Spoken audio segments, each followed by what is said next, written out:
In this video, I will guide you how to recover old chats on WhatsApp. If you want to recover old chats on WhatsApp, then the first thing you want to do is launch open WhatsApp. Now tap on the three dots at the top right corner, then select settings. Now tap on chats, then tap chat backup. Check the last backup date. Restoring will recover messages up to the backup date and newer messages will be lost. Now you want to delete WhatsApp. For that, press and hold the WhatsApp. Now tap on the uninstall option. Once it has been uninstalled, head over to Play Store or App Store and search WhatsApp. Now tap on the install option. Once it has been installed, open the app, set up your account, enter your phone number, then verify your phone number, allow permissions.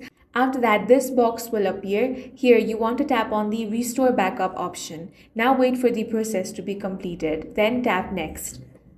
Now complete your profile setup. After that, you simply want to wait for the chats to load. Your old messages up to the last backup will be restored. That's all for this video. If you found it useful, make sure to hit the like button and subscribe for more videos like this.